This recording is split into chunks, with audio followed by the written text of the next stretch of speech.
Arriving to an NFL training camp with your brother, what was that like today? It was fun. It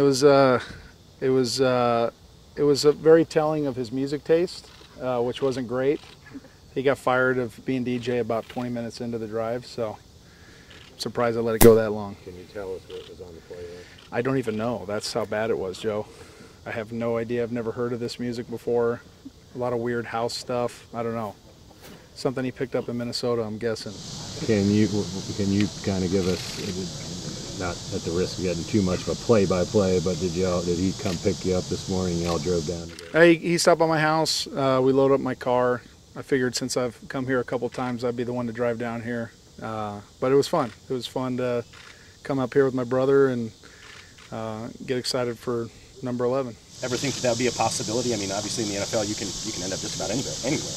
Yeah, no, I don't think so. I mean, we've always talked about it, but for it to be real, I think is pretty exciting.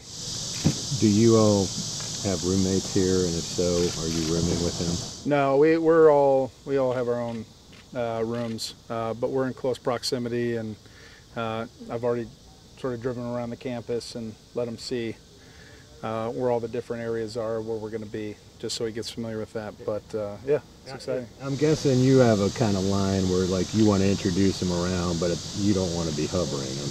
Is that accurate? Or? Yeah, honestly, my relationship with him since he's been down here, it hasn't been any different than a new teammate that would have come into town and shown him around.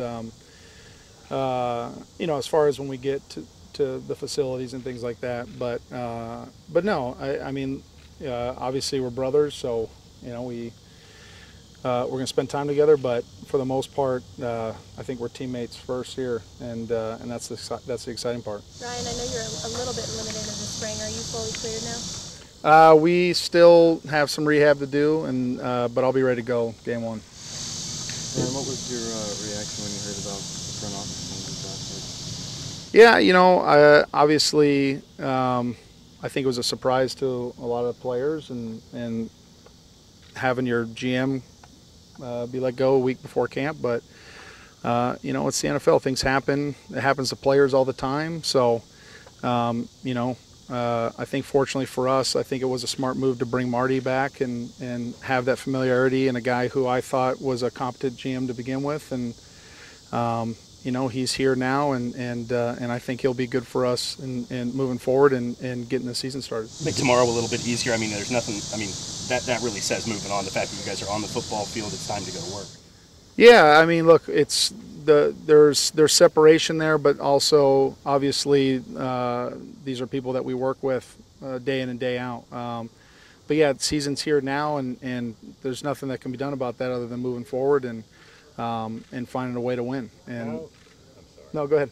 How disruptive would a front office move like that be? And you stated why it might be, but compared to something similar involving a player move like that, or is it basically the same kind of deal that you have to deal with? I think it depends on the player, and I think it depends on the timing of it. I think at this juncture, when it happened, is not as disruptive as if it would have happened right before the draft, or the roster is pretty much set for the most part. Obviously, we're going to need a GM moving forward to make decisions on how we bring the roster down to what it needs to be.